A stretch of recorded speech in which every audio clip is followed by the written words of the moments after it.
Përshëndetje miq, jemi live në World News, unë jam Linda Karadaku. Dy zhvillimet kryesore sot nga bota në fakt kanë të bëjnë e para natyrisht me lindjen e mesme në Doha të Katarit vazhdojnë bisedimet indirekte midis Shteteve të Bashkuara dhe Katarit. Jared Kushner dhe Steve Witkoff, përfaqësuesit dhe negociatorët amerikan janë në Doha, po kështu janë edhe iranianët, por në fakt bisedime drejt për drejt, ball për ball midis tyre në të njëjtën dhomë nuk ka. Bisedimet po zhvillohen me ndërmjetësimin e Katarit dhe janë këto që në fakt po i quajmë bisedime indirekte. Gjithsesi, Presidenti Donald Trump i ka vlerësuar, ka thënë se po shkon gjithçka shumë mirë me iranianët dhe natyrisht deklaratat varen edhe se si shkojnë bisedimet në Doha.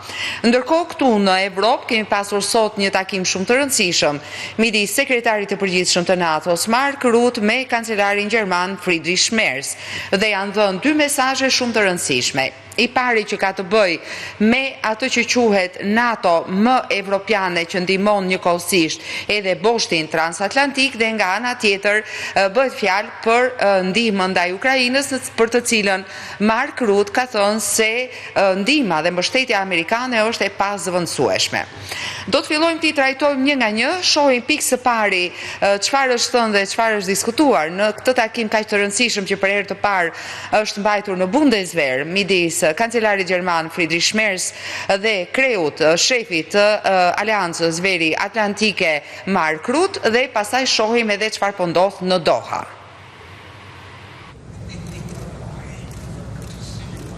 Në prag të samitit të NATO-s në Ankara, Gjermania dhe Aleanca Atlantike dhanë sinjale për një rritje të angazhimit në fushën e mbrojtjes. Për herë të parë, sekretari i përgjithshëm i NATO-s, Mark Rutte, mori pjesë në mbledhjen e kabinetit federal gjerman në Bänderblock Selin e Ministrisë së Mbrojtjes në Berlin.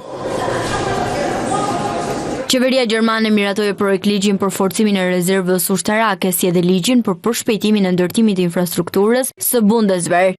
Gjatë konferencës së përbashkët për shtyp, kancelari Friedrich Merz theksoi se Europa duhet të marrë më shumë përgjegjësi për mbrojtjen e saj, por pa dobësuar partneritetin me Shtetet e Bashkuara. NATO duhet të bëhet me europiane që të mbetet transatlantike. Kjo do të thotë që aleatët europian duhet të investojnë më shumë në mbrojtje, të marrin më shumë përgjegjësi dhe të forcojnë kapacitetet e tyre ushtarake. Vetëm në këtë mënyrë partneriteti me Shtetet e Bashkuara do mbetet i fortë dhe aleanca do të vazhdojë të jetë garancia kryesore e sigurisë sonë. Nga ana e tij, sekretari i përgjithshëm i NATO se cilësoi Gjermaninë një vend që udhëheq dhe jep rezultate. Shtetet e Bashkuara mbeten të pazëvendësueshme për mbrojtjen e Ukrainës dhe sigurinë e aleancës. NATO do të mbetet gjithmonë një aleancë transatlantike, por aleatët evropianë dhe Kanadaja po marrin më shumë përgjegjësi për mbrojtjen konvencionale të Evropës, duke punuar ngushtë me SBA-n. Gjermania është nga mbështetësit më të fortë të Ukrainës në Evropë dhe një fuqi industriale që mund të luajë një rol vendimtar në rritjen e prodhimit të industrisë së mbrojtjes. Sekretari i përgjithshëm i NATO-s u bëri thirrje industrive të mbrojtjes në të gjithë vendet aleate të hapin linja të reja prodhimit dhe të përshpejtojnë prodhimin e pajisjeve ushtarake. Dhe do të shohim edhe atë që është në fakt një nga dy lajmet kryesore për sot, atë që ndodh në Doha të Katarit. Çfarë thot presidenti amerikan Donald Trump, çfarë thon negociatorët amerikanë në Doha dhe natyrisht çfarë thot Irani. E ndjekim këtë material dhe do të rikthehemi për të diskutuar më njëherë këto dy zhvillime kryesore me të ftuarin tim për sot, të pari në fakt. Presidenti amerikan Donald Trump deklaroi se bisedimet mes Shteteve të Bashkuara dhe Iranit po japin sinjale pozitive, ndërsa vlerësoi ecurinë e progresit diplomatik për uljen e tensioneve. Procesi i denuklearizimit të Iranit po ecën mirë. Janë zhvilluar takime shumë të mira dhe do të shohim se çfarë do të ndodhë. Ne i goditëm shumë fort për 3 net, por tani po shkojmë shumë mirë me Iranin. Mendoj se ata kanë bërë një rrugë të gjatë. Deklaratat e shefit të shtëpisë së bardhë vijnë ndërsa në Doha të Katarit po zhvillohen bisedime teknike indirekte mes Washingtonit dhe Teheranit me ndërmjetësimin e Katarit dhe Pakistanit. Sipas një zyrtari të lartë të administratës amerikane, negociatorët Steve Witkoff dhe Jared Kushner zhvilluan takime pozitive me drejtuesit e Katarit, ndërsa dialogu teknik me përfaqësuesit iranian po vazhdon në nivel ekspertësh. Në fokus mbeten garantimi i lirisë së lundrimit në ngushticën e Hormuzit dhe ruajtja e armëpushimit pas përplasjeve të fundit që rrezikuan stabilitetin në rajon. Sipas raportimeve të Wall Street Journal, Trump ka vendosur të mos rikthehet në një fushat të gjerë ushtarake kundër Iranit, duke favorizuar vazhdimin e negociatave diplomatike. Ndërkohë disa çështje kyçe mbeten ende pas zgjidhje, përfshirë administrimin e trafikut detar në ngushticën e Hormuzit dhe lirimin e miliarda dollarëve të aseteve iraniane, ndërsa bisedimet pritet të vazhdojnë edhe në javët e ardhshme. Dhe rikthehemi në studio për të diskutuar dy zhvillimet kryesore. Për sot natyrisht do të flasim për një numër zhvillimesh të tjera në të gjithë botën që kanë peshë dhe rëndësi. Por fillojmë së pari me këto. Kam të ftuar sot në studio Hektor Rucin, i cili është profesor dhe analist. Hektor, përshëndetje, faleminderit shumë që jemi ne sot. Atëherë, le të fillojmë në fakt me të fundit, bisedimet në Doha të Katarit. Ka pasur në fakt qëndrime kundërthënëse. Nëse shikonim lajmet e fundit mbrëm dhe sot në mëngjes, ishte që Irani refuzon bisedimet, nuk ka bisedime, presidenti Trump me Pentagonin shqyrton përsëri mundësinë e operacioneve ushtarake. Ndërkohë, para më pak se një orë ndryshon përsëri, ka bisedime, por nuk janë direkte, pra nuk janë të dy palët në një dhomë. Megjithatë, presidenti Trump duket optimist, ngrohtë ftohtë, ku jemi në këto bisedime? Shikoni, në këto bisedime jemi në fakt në atë pikë të cilën Trumpi përgjithsisht e përshkrua në librin e tij mbi artin e marrëveshjes. Të negocimit. Të negocimit. Shikoni, ka një problem të madh sepse arti i negocimit në lidhje me biznesin është një gjë, dhe arti i negocimit në lidhje me shtetet, me diplomacinë, me gjeopolitikën është një gjë tjetër. Në vetvete, ajo çka ka ndodhur në fakt është pikërisht ajo që thatë ju. Domethënë, kemi një hap para, dy hapa mbrapa, pastaj tre hapa para, pastaj një hap mbrapa, dhe të gjitha këto shoqërohen gjithë kohën me atë rren e luftës sipër dhe me kërcënimin se i lëshova avionët. E gjithë kjo krijon dy koncepte njëkohësisht. Koncepti i parë është ai i kryerjes së negociatave nën kërcënimin e përdorimit të dhunës, të forcës. E cila është okay, është pjesë e negociatave. Është pjesë e negociatave, është pjesë e lojës, pjesë e gjës. Për sa kohë lufta u hap, atëherë nuk ka asnjë rast, asnjë arsye pse tani të rrim të fshehur dhe themi që po se duhet ta kishin pak më pak. Po asnjëra palë nuk po e përjashton as si opsion, për fat keq, për fat mirë, po për fat keq në këtë rast. As Shtetet e Bashkuara nuk e përjashtojnë si opsion, po as Irani. Absolutisht. Për hir të së vërtetës. Opsioni është gjithmonë në tryezë. Është aty. Është aty dhe siç e kemi parë, ka ndodhur shumë herë që në momentin që negociatat kanë pasur një përparim, të gjithë kanë qenë të lumtur të gëzuar. Kemi qenë dhe ne të lumtur të gëzuar se ka rënë çmimi i karburantit. Dhe më mbas kësaj ka ndodhur një përplasje, një ndalim, ka ndodhur një bllokim i Hormuzit. Goditja bllokimi i Hormuzit, probleme në Liban, helikopteri. Dhe të gjitha këto krijon një situatë e cila ka shumë paqartësi brenda. Dhe për të shtuar paqartësinë gjithë situatës, mos ishte mjaftueshme, është dhe fakti që negociatat po zhvillohen në mënyrë të tërthort. Pra, jo ballë për ballë, por përmes negociatorëve nga Katari në këtë rast sot. Dikur ka qenë Pakistani, dikur para një jave. Tani janë këta tjerët. Kjo lloj vazhdimësie është pozitive në vetë, sepse për sa kohë ka negociata, ka shpresë, domethënë që ka vazhdimësi, ka zhvillim. Ne duhet të trembemi atëherë kur nuk ka negociata. Të asnjë lloji qofshin këto.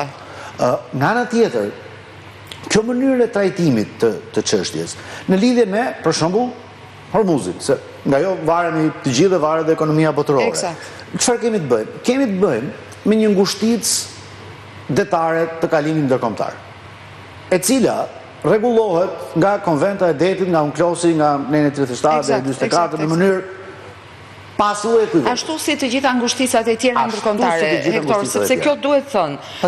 Problemi i Hormuzit nuk është thjesht se çfarë do të negociohet për Hormuzin. Problemi i Hormuzit është që ajo që do të negociohet dhe vendoset për Hormuzin do të shërbejë si precedent për ngushtica të tjera ndërkombëtare, siç është e Malakës në Azi, që do të ishte një problem shumë i madh më vonë nëse për Hormuzin vendosen për shembull që aty do të paguhen taksa, qoftë edhe për menaxhimin mbajtje, sido që t'ja bëm emrin, apo jo? Patjetër. Ajo ka një problem të madh në vetë. Apo e Panamas, edhe më keq. Panama është pak më ndryshe, sepse është kanali krijuar nga njeriu. Ndërsa Hormuzi është ngushticë detare, është si puna e ngushticës tonë të Korfuzit. Është e natyrshme. Kështu që e gjithë kjo gjë që po krijohet mund të sjellë një rend të ri të marrëdhënieve të detit, e cila ndikon globalisht ekonominë dhe jo vetëm ekonominë, gjeopolitikën, ndikon politikën ndikon dhe zhvillime ndërkombëtare. Nga ana tjetër, është prekur diçka, siç është Hormuzi, e cilja ishte atje, Hormuzi atje ka qenë edhe para një viti. Dhe nuk ka pasur as taksa, as përgjegjësi, as lloj pagese. Dhe nuk do duhej të kishte, sepse Konventa Unklosit është e qartë në mënyrën se si menaxhon justica. Ka funksionuar domethënë para luftës ka funksionuar në këtë mënyrë. Dua që të trajtojmë pak edhe këtë që ishte në fakt zhvillimi i dytë, ndoshta më i rëndësishëm sot. Dhe ka të bëjë pikërisht me këtë vizitë të Mark Rutte në Berlin, takimin me Friedrich Merz. Në fakt ishte shumë interesante sepse një nga gjërat kryesore që tha Merz ishte që Gjermania do të çonte diku në 3.7 buxhetin për mbrojtjen, që në fakt është premtuar, por ishte premtuar që kjo të ndodhte brenda disa vitesh. Në fakt, ata duan ta bëjnë shumë më shpejt se sa që ishte premtuar, dhe duket që kërkesa dhe presione, duhet thënë, nga administrata Trump, nga vetë presidenti Trump, për të rritur shpenzimet për mbrojtjen, po funksionon. Reaktivizimi i industrisë ushtarake, një kërkesë tjetër, gjithashtu po funksionon. Dhe nga ana tjetër, kemi Mark Rutte, i cili kreu i NATO-s, i cili është një diplomat shumë i jashtëzakonshëm në fakt, i mirëfillt në llojin e vet, i cili qartëson një pikë. Ndihma dhe mbështetja amerikane për Ukrainën, flasim nga ana ushtarake gjithmonë, është e pazëvendësueshme.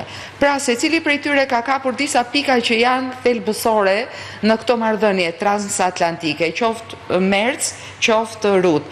Ju si e shihni?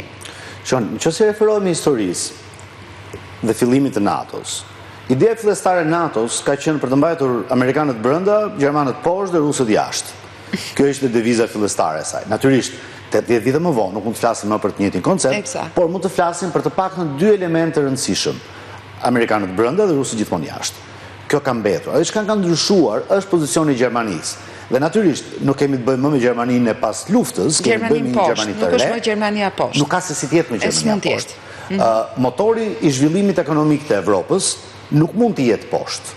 Aq më tepër që nuk kemi të bëjmë më me një Gjermani si ajo e kohës që solli krijimin e NATO-s. Është një shtet demokratik, një shtet funksionar, një shtet më demokratike në botë, me institucionet më stabil, është Gjermania, në fjalë të tjera. Po, dhe ka një ndjesë, po ju ndërpres, po thjesht për shikuesit për të pak më shumë informacion. Gjermania së fundmi ka miratuar edhe strategjinë e re të mbrojtjes. Jashtëzakonisht interesante. Pika që mua më ka bërë më shumë përshtypje është që Gjermania, si më thënë, rikthehet në ato pozicionin e Gjermanisë së fortë edhe nga ana ushtarake, jo thjesht për vete, por për të mbrojtur kombet evropiane, pra për të mbrojtur Evropën. Nëse do ta përkthenim këtë, Gjermania është pjesë e aleancës.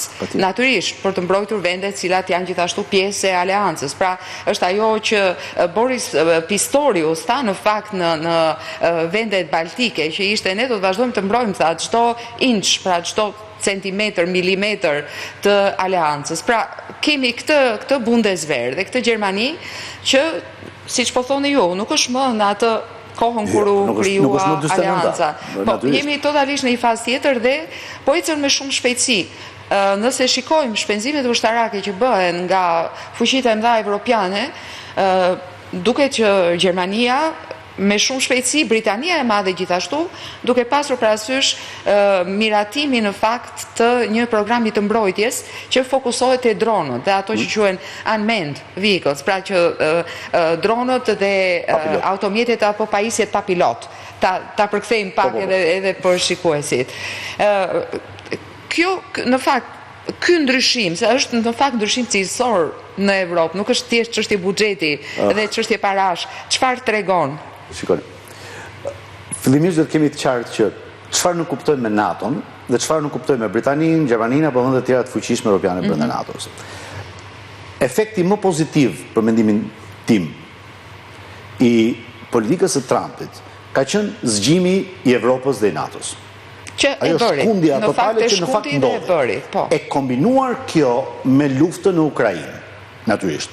Kam një përshtypje të fortë, por është thjesht përshtypja ime, që në rast se nuk do të kishte luftë në Ukrainë, Trumpi nuk do të ishte aq i suksesshëm në zgjimin e NATO-s. E tentoi në mandatin e tij të parë, filloi të lëvizte diçka, ndoshta ka shërbyer lufta e Ukrainës si një katalizator për ta zhvilluar edhe më shpejt këtë proces. Është ngjitur me ne, është ngjitur me kufit e NATO-s, është një problem i madh, etj. I gjithë ky koncepti, tani për të pasur Amerikën gjithmonë brenda dhe një Evropë të fortë, e cila e shërben vetvetes, po dhe aleancës dhe Shtetet Bashkuara. Njëkohësisht ka lidhje me një element shumë të rëndësishëm, që është pikërisht ky zgjimi. Pra, deri në çfarë ndodhte në Evropë? Evropa ishte qetë. Evropa nuk kishte asnjë probleme, ndodhe me mirëqenien e saj. Kishim një bel epokë të dytë në Evropë. Eksakt. Nuk ishte luftra, të gjithë ishin të lumtur, udhëtonin lirshëm, ekonomia lulëzonte, Bashkimi Evropian her po her jo, por kjo pak rëndësi ka në këtë kontekst po flasim, dhe gjithë kjo gjëja krijonte një bindje që luksi, mirëqenia në Evropë janë for granted, janë të mirëqena. Në fakt s'është ashtu, apo jo, sepse lufta invazioni dhe vazhdimi i luftës së Rusisë kundër Ukrainës ka provuar eksaktësisht të kundërtën. Dhe mendojmë që në kohën që po flasim, kemi parasysh se shpesh njeriu ka tendencën të harrojë, profesor. Ky është problemi i madh i njerëzimit. Eksakt, por duhet rikujtuar që lufta në Ukrainë në fakt nuk filloi në 2022-shin. Jo, filloi në 2014 me Krimen, pra me marrjen e Krimens. Dhe nuk pati ndonjë reagim nga Evropa. Ndërkohë, patjetër ndodhi faza e dytë dhe më e ashpër dhe më e egër ku Putin synonte të merrte të gjithë Ukrainën dhe atëherë kemi mandatin në fakt shënjon në një farë mënyrë edhe mandatin e dytë të presidentit Trump që e ka një argument për të bërë këtë presion ndaj fuqive evropiane. Dhe do toja që ta mbyllja në fakt të pjesë dhe këtë diskutim me një përgjigje nga ju nëse mundemi koncize. Mendoni që ajo që ndodhi me Ukrainën dhe presioni natyrisht nga Shtetet e Bashkuara, administrata Trump, vetë presidenti Trump, do të bëjë që fuqitë evropiane të ecin me shumë më tepër shpejtësi, qoftë me rritjen e buxheteve të mbrojtjes, qoftë me riarmatimin, se është fushat riarmatimi, t'ja vëmë emrin siç e ka. Po, patjetër, ky zgjim në këtë nuk kupton në fakt rritjen e kapaciteteve mbrojtëse të vendeve anëtare.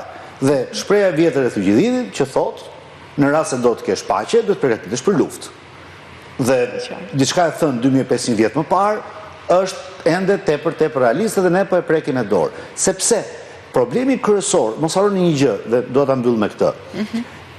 Një aleancë evropiane mbrojtje, një ushtri në thonjza e përbashkët evropiane ka qenë parashikuar që në Traktatin e Romës në 56-ën. Me krijimin e Bashkimit Evropian u parashikua dhe krijimi i një ushtrie evropiane. Bashkimi Evropian sot është një nga organizatat më të zhvilluara dhe më të jashtëzakonshme në botë. Mbrojtje evropiane kemi, jo nuk kemi. Pra, është e vetmja gjë e cila nuk u zhvillua ashtu siç duhej. Pse? Sepse kishim mbulesën dhe çadrën mbrojtëse amerikane. Eksakt. Në fakt, dhe këtë e mbaj mend sepse e kam parë me sytë e mi, ka pasur një herë një përpjekje për të pasur drejtim evropian, të Bashkimit Evropian nga ana ushtarake, dhe kjo ka ndodhur me KFOR-i në Kosovë.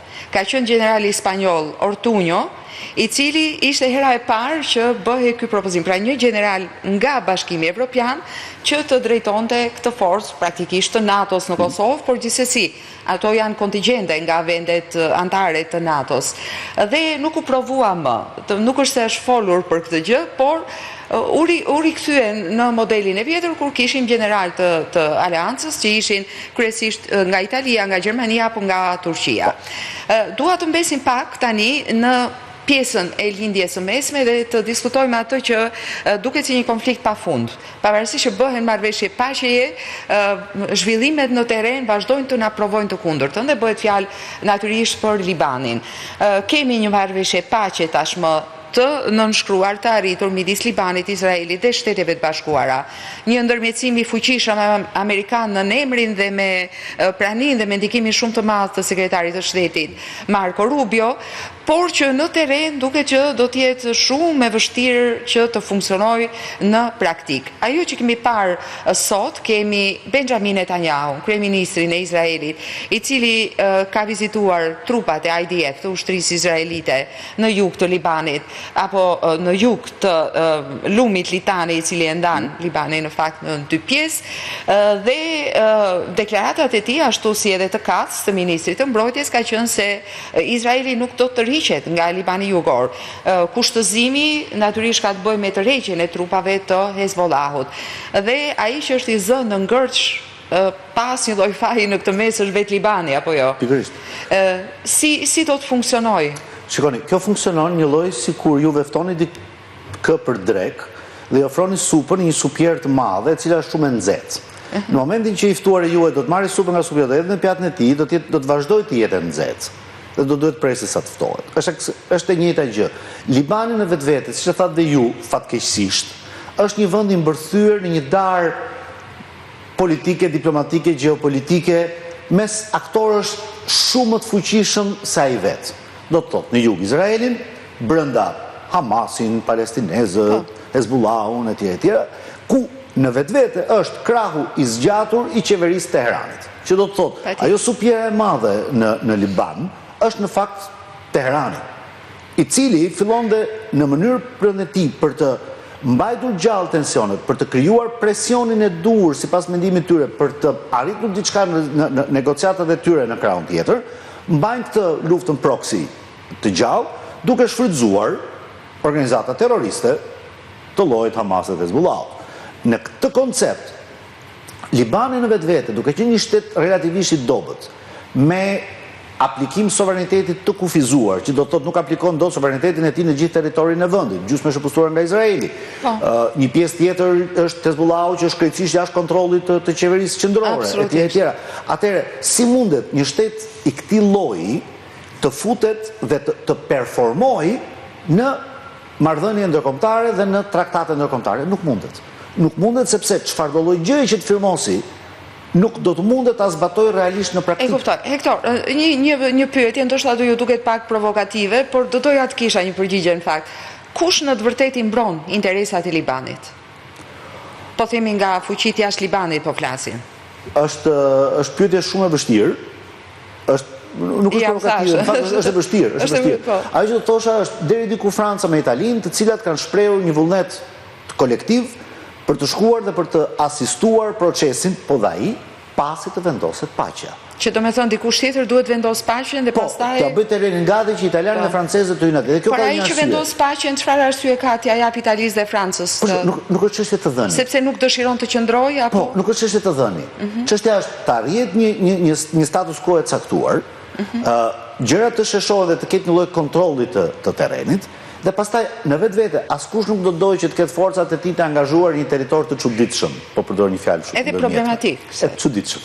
Kështu që për këtë arsye, duke qenë se historikisht italianët dhe francezët kanë pasur marrëdhënie të jashtëzakonshme me Libanin, ka një perceptim publik jashtëzakonisht mirë për Francën, francezët, italianët dhe Italinë në Liban, dhe do të ishte më se normale që vendet të tilla të ndetura pak jashtë formës konfliktit, të mund të kishin fjalën e tyre në këtë vend. Të shërbenin si paqëruajtës, në një mënyrë një tjetër? Një formë ose një tjetër. Nga ana tjetër, mos harrojmë deklaratën tepër të ashpër të Melonit, kur Rutte tha që ka nisur 500 avion, 500 fluturime. Eksakt. Janë bërën, Meloni mori një qëndrim të prerë, të ashpër, sine qua non të ndarë, dhe cila tha jo, pse? Pikërisht sepse donte të ruante këtë lloj neutraliteti të Italisë, që i shërben në fakt. Që i shërben në zhvillime të mundshme dhe të ardhshme. E qartë. Të shohim ndërkohë ndër zhvillimet e tjera që janë gjithashtu interesante, për të mbetur edhe pak dhe për të mbyllur këtë blok të lindjes së mesme, ka qenë në fakt kemi folur pak sepse zhvillimet në lidhje me Iranin dhe për Iranin janë madhore, dhe kjo ka mbetur në periferi dhe bëhet fjalë për pjesën kurde në Iran, dhe e cila nuk ka pasur, nuk është sekret, nuk ka pasur ndonjëherë marrëdhënie të mira me qeverinë e ajatollave. Ajo që ne po shohim tani janë disa lloj ndoshta veprime dhe aksione guerrile. Kemi të konfirmuar 2 antarë të Gardës Revolucionare të Iranit që janë vrarë, dihet që të paktën 2 prej tyre janë plagosur. Do doja që të shikojmë këtë material dhe të diskutojmë pak për aq sa mundemi në këto minuta, edhe cili është pozicioni i kurdëve, sepse është me shumë rëndësi në lidhje me Iranin. E ndjekim këtë material. Sulmuesi qelluan për vdekje 2 antarë të korpusit të Gardës Revolucionare Islamike të Iranit në shtëpinë e tyre në qytetin perëndimor të Paveh, afër kufirit me rajonin e Kurdistanit të Irakut. Nuk ishte menjëherë i qartë se kush ishte pas të shtënave, por Teherani ka fajsuar shpesh grupe separatiste kurde në zonë për dhunën e mëparshme, duke akuzuar ata për lidhje me Shtetet e Bashkuara dhe Izraelin. 2 antarë të tjerë të IRGC u plagosën Sistan Baluchistan, i cili kufizohet me Pakistanin dhe Afganistanin, ka parë prej kohësh përplasje midis forcave të sigurisë, kryengritësve dhe kontrabandistëve të drogës. Një nga provincat më të varfra të Iranit, ajo shtëpia e një popullsie të konsiderueshme etnike Baluch, shumicët e cilëve janë musliman sunit në një kom me shumicë shita. Atë rikthehemi për ta diskutuar me këto minuta që kemi dhe me këto mundësi. Profesor? Në raste të tilla kur ka zhballancime pushtetesh, kur ka probleme të brendshme apo të jashtme, forcat të tilla rajonale, të cilat kanë qëllimet e tyre për një agenda të tyre personale, kombëtare që kanë pasur gjithmonë. Se nuk janë as personale. Nuk është gjë e kjo. Jo, patjetër. Kurdët kanë pasur gjithmonë një problem në lidhje me konceptin shtetformues të tyre. Nuk është dhënë kur mundësia të krijojnë një shtet si e tillë sot të shpërndarën disa shtete mundohen aty ku gjejnë më shumë hapësirë për të krijuar një fokus force lokal. Kanë bërë një gjë në Siri, gjatë luftës siriane, vazhdojnë e bëjnë deri diku, po bëjnë një gjë tani kur Irani është në hall të madh. Se pavarësisht famë që lufta pati jo detyrimisht rezultatet e duhura nga Shtetet Bashkuara e tjera, por Irani mbetet në hall të madh në gjithë procesin që është, sepse është vënë përkundër fuqive më të mëdha botërore. Kështu që gjërat të tilla më se normale. Presionet të tilla janë më se normale. Ato të shohim më shumë përfshirje të kurdëve të asaj pjese të Iranit, po flasit thonë? Sinqerisht nuk e besoj. Nuk e besoj sepse një përfshirje kurdëve në Iran mund të cilëte për shkallëzimin në përfshirje të kurdëve në vende të tjera, të cilat nuk do donin, askush nuk do donte që të përfshiheshin dhe të përziheshin. Kështu që kjo lloj impetusi, kjo lloj nxitimthi është vetëm në lidhje me Iranin dhe situatën në cilën ai ndodhet. Në rast se larg qoftë do kemi një përkeqësim situatës në një vend tjetër të zonës, natyrisht do kemi dhe atje. Por në këtë rast problemi është Irani. E kuptoj. Profesor, do të mbyllim këtu këtë blok, paktën për sot, ne do të vazhdojmë të ndjekim se ato bëjmë vazhdimisht dhe çdo ditë në fakt, dhe do të flasim për një vend në Evropë, jashtëzakonisht i rëndësishëm, është një nga fuqitë e mëdha evropiane. Bëhet fjalë pikërisht për Francën. Ne kemi thënë, vazhdojmë ta themi, presidenti Macron e ka mandatin e dytë, është në fund të mandatit të dytë, pikpyetja e madhe mbetet kush do ta zëvendësoj, çfarë qëndrimesh do ketë, çfarë marrëdhëniesh do ketë, qoftë me fqinjet e vet, qoftë me Shtetet e Bashkuara. Pra, është një ekuacion me shumë të panjohura. Ajo që dim, dhe është një informacion i publikuar sot nga France 24, ka të bëjë me datën e zgjedhjeve presidenciale në Francë. Edhe natyrisht pak informacion për të djatën ekstreme të Marine Le Pen, që është shqetësim kryesor. E ndjekim këtë material dhe do të rikthehen për ta diskutuar. Franca do të mbajë raundin e parë të zgjedhjeve të saj të ardhshme presidenciale më 18 prill 2027 me një balotazh të caktuar për 2 muaj, raportoi France 24. Votimi shihet gjërësisht si një provë vendimtare për tubimin kombëtar të ekstremit të djathtë Marine Le Pen, ndërsa presidenti Emmanuel Macron përgatitet të largohet nga detyra pas mandatit të tij të fundit. Partia Marine Le Pen, tubimi kombëtar kundër imigracionit, e sheh garën e vitit të ardhshëm si mundësinë e saj më të fortë deri më tani për të marrë pushtetin. Sondazhet kanë sugjeruar se e djathta ekstreme mund të kryesojë në raundin e parë të votimit të vitit 2027, por ende nuk është e qartë se kush do të jetë kandidati i saj. Le Pen shpreson të kandidojë për presidente për herë të katërt vitin e ardhshëm, pasi doli e treta në vitin 2012 duke arritur në balotazh kundër presidentit Emmanuel Macron. Ajo do të jetë kandidatja e partisë së saj euroskeptike nëse një gjykat apeli më shtatkorik nuk e ndalon për shkak të një mashtrimi të dyshuar me vende pune të rreme në Parlamentin Evropian. Sipas kushtetutës, votimi duhet të mbahet midis 20 dhe 35 ditëve para përfundimit të mandatit aktual 5 vjeçar të Macron.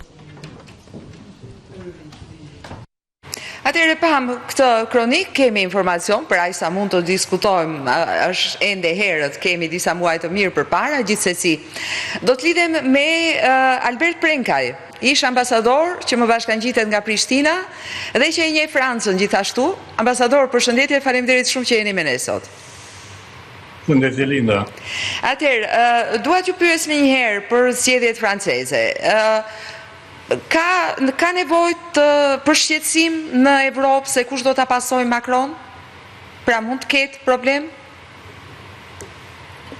Ne kemi pasur ndryshime edhe në shtetet tjera, pra të cilat në politikën e përbashkët të jashtme evropiane nuk ka shkaktuar ndonjë problem, mirë po rritja e së djathtës në të gjithë Evropën, pra është paralajmërim për një epokë të re, pra politike në Evropë kemi rritjen e së djathtës politike edhe në Gjermani, pra AfD-ja është ati në rritje dhe pritet që dhe zgjedhjet e ardhshme mund të jetë edhe pjesë e koalicionit qeveritar. Kemi po ashtu të djathtën në Holandë dhe rritjen e të djathtës pra edhe në Poloni, patëm Gjervon edhe në Hungari të djathtën. E kuptoj, ndjese po ju ndërpres, do me thënë, a mendoni që ky do të jetë edhe modeli për cilin ka shqetësim, o duhet ketë shqetësim në Francë? Për ta thënë më thjesht. Mund të pritet, unë mendoj se mund të pritet që Le Pen mund të jetë edhe në koalicion qeveritar. Herën e kaluar kemi pasur pra një fitore të së djathtës sa i përket numrit të votave. Eksakt. Pra si ndër partitë e para, por u bë një koalicion i semajtës i cili pastaj prevaloi dhe u bë një qeveri e cila ishte e preferuar e Macronit. Pra ne patëm vetë presidentin Macron i cili kërkoi zgjedhjet dhe organizuan zgjedhjet. Unë pres që në zgjedhjet e ardhshme të Francës Le Pen edhe mund të jetë pjesë e qeverisë së re të Francës. E kuptoj. Por do të shohim pastaj edhe me kalimin e mandatit të presidentit Macron, do të shohim se si do të rrijë situata, kur do të jetë kundër kandidati i Le Penit, do të jetë ndonjë kandidat i ri e tjerë. E kuptoj. Ambasador, vazhdoni të qëndroni, ju lutem, ndërkohë dua të pyes Hektorin. Në fakt, ajo që po diskutojmë është shumë e ndjeshme. Sa rrezikon Franca? Nuk është kaq thjesht, do me thonë që dikush ikën, dikush vjen, siç e kanë pasur në kohën e Francës mbretëri. Le Roi est mort, vive le Roi. Po nuk është kaq thjesht tani apo jo? Jo, nuk është e thjesht fare, sidomos tani nuk është e thjesht. Franca ka shpëtuar për fije në dy palë zgjedhjet e fundit, kur është i konfirmuar Macroni. Dhe mos harroni një nga arsyet pse Macroni i konfirmuar ishte se erdhi pikërisht pa parti, pa një agent jashtëzakonshme, e krijoi partinë rrugës në llojin e vet. Ndërkohë që Le Peni është fitore rrezikshme, është shumë e rrezikshme. Është e rrezikshme për pozicionin e Francës brenda Bashkimit Evropian, është e rrezikshme për Bashkimin Evropian, për NATO-n, për Ukrainën, është e rrezikshme për Shqipërinë. Mund të bllokojë procesi antarësimi, do të ketë një periudhë pesimizmit jashtëzakonshëm, do të kemi bllokim negociatash, do të kemi gjithçka sepse luan me kartën e populizmit. Karta e populizmit, sado ndjes për shprehjen idiote të jetë, është karta më e mirë luajtur që një historia botërore. Që apelon të votuesit. Kemi pasur diktatorë që janë zgjedhur në mënyrë demokratike, përfshirë Hitlerin, pikërisht përmjet kartave të tilla populiste. Kemi pasur largimin e Britanisë nga Bashkimi Evropian pikërisht si pjesë një karte të tillë populiste. Po, nga Nigel Farage. Pikërisht. Kështu që nuk do është e rrezikshme kjo gjë. Për të mirën e Evropës, për të mirën e sigurisë tonë përbashkët, për të mirën e Shqipërisë në rrugën e saj të antarësimit, sinqerisht do të doja dhe shpresoja që të mos fitonte. E kuptoj. Ohala, thonë spanjollët. Ndërkohë, do të kalojmë dhe do të diskutojmë sepse ka pasur një numër zhvillimesh sot dhe janë të gjitha në pjesë dhe qoshe të ndryshme të globit. Ajo për cilën do të flasim tani është ajo që po ndodh në Pekin apo në Beijing, aty ku presidenti kinez është ai që drejton në fakt edhe Partinë Komuniste të Kinës, ka qenë një përvjetor shumë i rëndësishëm dhe një takimi i madh i stërmadh i Partisë Komuniste Kineze, për ajo që ka qenë interesante janë mesazhet e dhëna nga presidenti kinez. E ndjekim pak të material dhe dua të vazhdoj ta diskutoj me Hektor Ucin që kam këtu në studio dhe me ambasadorin Albert Prenkaj, i cili vazhdon të jetë me ne nga Prishtina.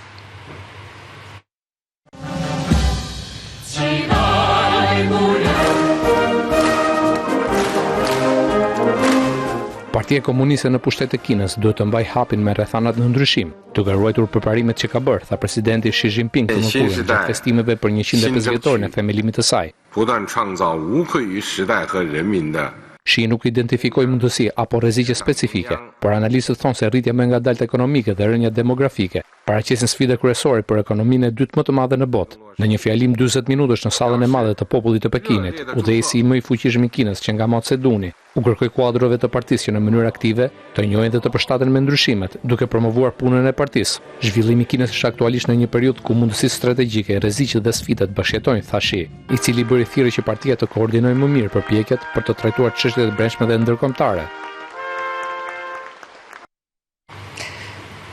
Para se të vazhdojmë të diskutojmë atë që po ndodh me Kinën, Partinë Komuniste Kineze, me presidentin kinez dhe mesazhet që janë dhënë. Ndjekim dhe një material shumë të shkurtër. Çfarë kërkon ai nga anëtarët e Partisë Komuniste të Kinës?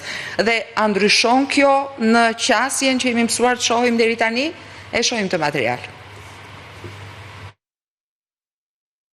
E themeluar nga vetëm 10 revolucionar kinez në vitin 1921, partia tani pretendon më shumë se 100 milion antar, ose 7.2% të popullsisë së Kinës.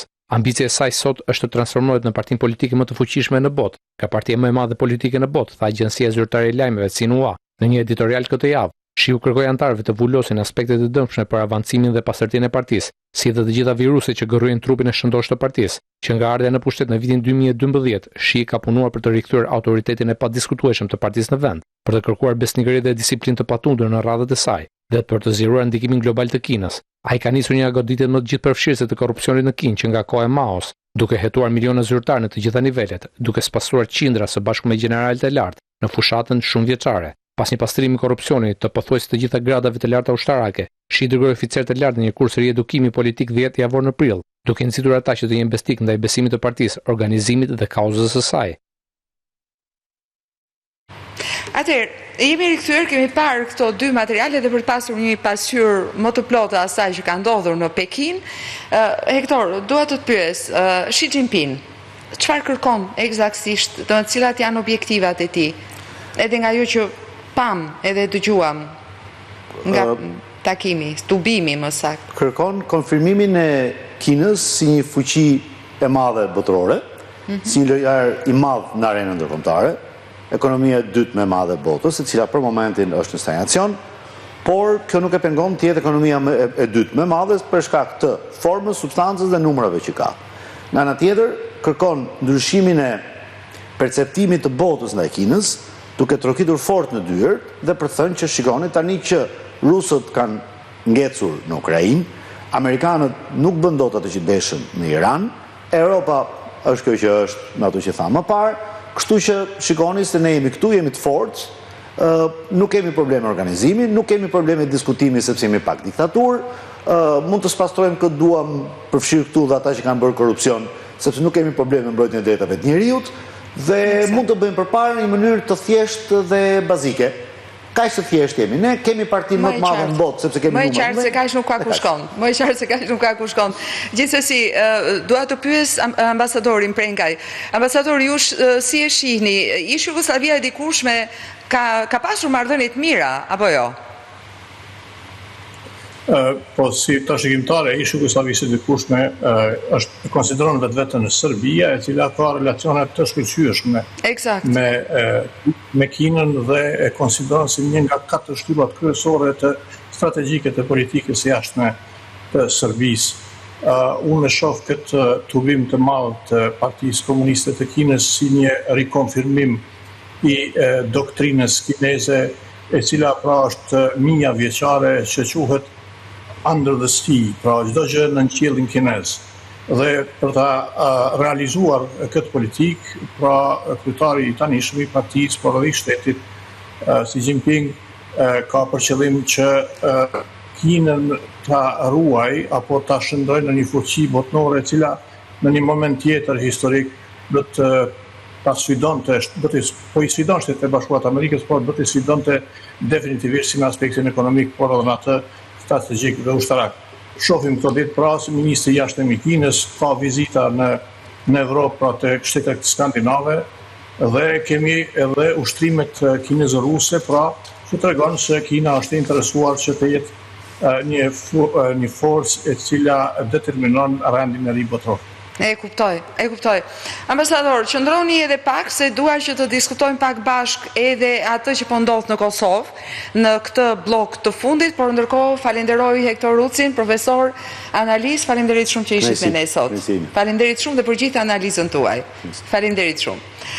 Ndërkohë, miqtë e mi, siç edhe e thash, do të flasim në fund për Kosovën. Ka një qeveri në detyrë, nuk ka president. Pritet të mblidhet parlamenti, zgjedhjet kanë përfunduar, ngërçi vazhdon dhe pyetja është në gjithë këtë që ne diskutojmë vazhdimisht, pra në këtë situatë gjeopolitike, çfarë dhe cilat do të jenë pasojat për Kosovën. Ambasador, kjo është edhe pyetja që kam në fakt. Po, mos formimi i qeverisë, numri pa mjaftueshëm i votave për të kaluar të gjitha proceset pra të nevojshme për formimin e kuvendit, zgjedhjen e kryetarit të kuvendit, zgjedhjen e presidentit, pra bëjnë që Kosova të mbetet një vend i cili nuk ka institucione funksionale, pra nuk kemi kuvend, nuk kemi qeveria, po kemi qeverinë e detyrë, e cila kohë pas kohë edhe bën thyrje ligjore dhe kushtetuese duke marrë disa vendime të cilat nuk i takojnë asaj. Por ajo që është më rëndësishme është që Kosova me këtë lloj qëndrimi politik të respektit politik Kosovës mbetet jashtë ngjarjeve ndërkombëtare të cilat po ndryshojnë me shpejtësi të madhe. Dhe që patjetër ndikojnë edhe aty. Nuk mund të jetë Kosova një ishull ku këto zhvillime të mëdha tektonike, gjeopolitike nuk kanë ndikim fare, se do ishte absurde apo jo? Po fatkeqësia është se Kosova në këtë sjellje, pra pa qeveri, pa institucione, do të shndrohet në objekt trajtimi dhe nuk do të jetë subjekt, pra ashtu siç po pretendon edhe që disa kohë kjo qeveri me një farë lloj sovranizmi të paqëndrueshëm, me një mungesë të koordinimit me shtetet e rëndësishme, miket e saj, me ftohje të marrëdhënieve me Shtetet e Bashkuara të Amerikës, me probleme me BE-n dhe institucione tjera ndërkombëtare, por edhe me shtete tjera veç përfshirë këtu edhe Shqipërinë. Pra Kosova tash mund të mbetet një objekt trajtimi, mund të jetë të mbetet apo të mbyllet, siç po e përsëris shumë herë, dera historike për një kohë të gjatë. E kuptoj. Ambasador, nëse mundemi të parashikojmë, ndonjëherë edhe në Kosovë është bërë pa parashikueshme ajo që mund të ndodhë.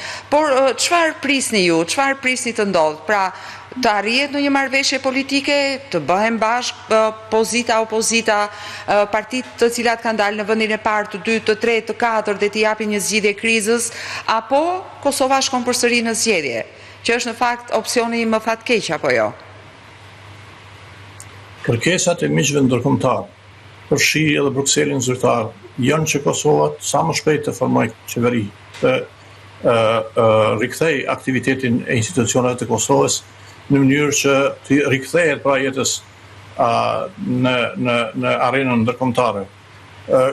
Po shiten disa lëvizje, disa oferta me pika interesante, që për shembull kemi kryetarin e Aleancës për Bashkëpunërinë e Kosovës, zotin Gjini, i cili ofron aleancën që të hapet rruga për zgjedhjen e presidentit, me që konsiderohet se tek momenti kur të vjen zgjedhja e presidentit do të vjet tek ngërçi.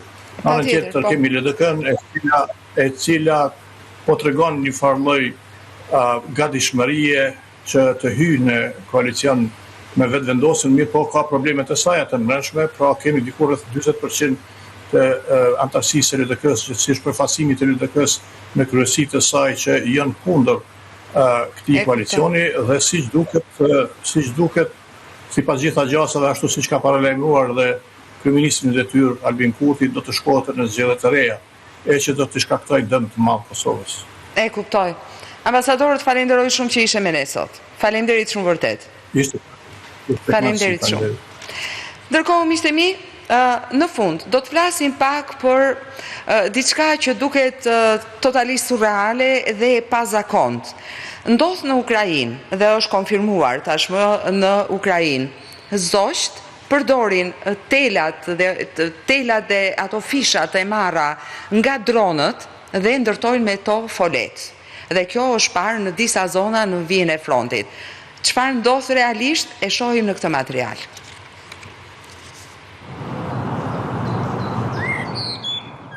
E ndrur nga kablo me fibër optik dhe bar, një fole e vogël zogj e gjetur pranë vijës së parë të luftës në Ukrainë, tregon se si konflikti më shumë se 4 vjeçar por i formoson mjedisin natyror. Zonat përgjatë vijës së frontit për 1200 kilometrash janë të mbuluara me kablo ultra të hollë me fibër optike, të cilat përdoren nga trupat ukrainase dhe ruse për të drejtuar dronët e sulmit ajror. Për të bërë ata të papërshkueshëm nga bllokimi elektronik, kablot të cilat mund të shtrihen për 20 kilometra janë të ngatruara në pemë dhe të shpërndarë në përfusha dhe në çartitë e qyteteve në rajonet e vijës së parë të Ukrainës, duke shkëlqyer në rrezet e diellit si rrjet me rimange gjigande. Zogj kanë filluar të ripërdorin kablot e hedhura për të endur folet e tyre, thot Jana Hrinko, një studiuese e lartë në Muzeun e Luftës në Kiev, duke ekzaminuar me kujdes 2 folet delikate që forcat armatosura dërguan në muze nga vija e parë. Objekte të tilla si folet e shpendve me fragmente të fibrave optike tregojnë ndryshimin në natyrën e luftës, tha Hrinko. Njëra nga 2 folet do të mbetet në Kiev si pjesë e koleksionit të luftës të Muzeut të Luftës, dhe tjetra do dërgohet për studim në Holandë dhe më vonë do të kthehet, than studiuesit. Ndërkohë, ajo që ndodh në Evropë natyrisht është kjo omega, pra kjo kupole e temperaturave të nxehta ekstreme, të panjohura, të paprovuara në këto lloj rekordesh në këtë kohë të vitit. Cilat janë vendet që vuajnë më shumë? Natyrisht Spanja, Italia, Franca, Gjermania dhe nga lajmet më të fundit që kemi janë 5 viktima në Itali, ndërkohë që në 25 nga 27 qytetet më të mëdha italiane është shpallur alarmi i kuq nga temperaturat. Spanja ka regjistruar në fakt në qershor mbi 1000 viktima nga inxehti apo të lidhur me probleme që vijnë nga temperaturat e larta. Shohim këtë material. Vala ekstreme të nxehtit që ka përfshirë Europën po vijon të marrë jetë njerëzish, ndërsa Italia, Spanja dhe Franca raportojnë një bilanc gjithnjë më të rëndë të viktimave. Në Itali, 5 persona kanë humbur jetën gjatë 24 orëve të fundit si pasojë e temperaturave shumë të larta, ndërsa vendi mbetet në ndikimin e një prej valëve më intensive të nxehtit të viteve të fundit. Ministria Italiane e Shëndetësisë ka vendosur 27 qytete në alarmin maksimal të kuq. Mes tyre janë Roma, Milano, Napoli, Firenze, Venecia, Torino, Palermo dhe Bologna.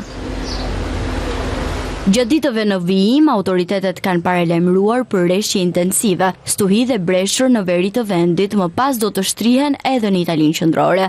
Për të mbrojtur qytetarët dhe turistët nga temperaturat ekstreme, disa bashki kanë hapur falas, muzet, palestrat komunale dhe qendrat kulturore, duke i kthyer ato në hapësirë aftose. Bilanci më i rënd deri më tani raportohet në Spanjë. Autoritetet njoftuan se gjatë valës së fundit të nxehtit janë regjistruar 1028 viktima në qershor, të lidhura me temperaturat ekstreme, më shumë se 2 i rasteve të regjistruara në të njëjtën periudhë të vitit të kaluar. Vetëm më 23 qershor, në kulmin e valës së të nxehtit, rreth 35.7 milion banor, ose afro 73% e popullsisë së vendit, ishin të ekspozuar ndaj rrezikut shëndetësor. Agjencia Kombëtare Meteorologjike e Spanjës bëri të ditur se gjysma e parë e vitit 2026 ishte më e nxehta regjistruar ndonjëherë në historinë e vendit. Edhe Franca po përballet me pasojat e temperaturave ekstreme. Autoritetet shëndetësore raportojnë se që nga java e kaluar janë regjistruar rreth 1000 vdekje më shumë se në të njëjtën periudhë të viteve të mëparshme. Kryeministri francez deklaroi se më shumë persona kanë humbur jetën në banesat të tyre, ndërsa ekspertët paralajmërojnë se këtë verë numri i viktimave mund t'i afrohet kufirit prej 7000 rastesh. Ndërkohë, BSH ka paralajmëruar se sistemet shëndetësore në të gjithë kontinentin po përballen me presion të madh për shkak të temperaturave ekstreme dhe ka thirrur një takim urgjent me shtetet europiane më 6 korrik. Sipas vlerësimeve të organizatës, bilanci pritet të rritet në ditët në vijim. Dhe natyrisht në fund, botën në 1 minutë me ato lajme që nuk arrin të bëhen lajme kryesore, por janë shumë të rëndësishme në llojin e vet. Presidenti Amerikan Donald Trump fitoi më shumë se $1 miliard vitin e kaluar nga marrëdhëniet e biznesit në kriptovalutat, sipas raportit të tij financiar të detyrueshëm për vitin 2025. Protestuesit anti-emigrant të veshur me flamuj dhe me armë druri marshuan nëpër qytete në Afrikën e Jugut për të shënuar një afaq që kishin vendosur për largimin e emigrantëve pa dokumente, me disa marshime të shënjuara nga dhuna dhe plaçkitja. Temperaturat mesatare globale të sipërfaqes së detit në qershor ishin 20.98 gradë Celsius, duke boshur rekordet e mëparshme të 2023 dhe 2024 sipas shërbimit detar të Bashkimit Evropian. Rekordi mbuloi 6 muaj ngrohtësi oqeanike pothuajse të paprecedent në vitin 2026, me valë të nxehta detare të zgjatura sa shërbimit. Dhe si gjithmonë në fund, një video interesante, por këtë herë do të shkojmë në Shtetet e Bashkuara, do të qëndrojmë në këtë problem të temperaturave të larta. Pamjet që po shihni vijnë nga pjesë të ndryshme të Shteteve të Bashkuara, zjarr dhe tym janë 83 zjarre të reja në të gjithë vendin. Është ngritur niveli i gatishmërisë kombëtare në nivelin 4. Zjarri më i madh në vend është pranë Beaver Vim në Utah, ndërkohë që 8200 zjarfikës janë duke u përpjekur që të shuajnë këto zjarre. 3 zjarfikës kanë ndërruar jetë, ndërkohë që 2 prej tyre janë plagosur. Pra rikujtojmë edhe një herë, pamjet që po shihni, tymi i zjarri në Shtetet e Bashkuara janë 83 zjarre aktive, ndërkohë që në terren janë 8200 zjarfikës. Përpjekjet për t'i shuar natyrisht janë maksimale, por 3 zjarfikës kanë ndërruar jetë, ndërkohë që të tjerë janë plagosur. Dhe me këto pamje që na kujtojnë temperaturat shumë të nxehta, të cilat po shkaktojnë të gjitha llojet e problemeve, dhe natyrisht do të vazhdojmë të flasim për to, do ta mbyllim World News edhe për sot.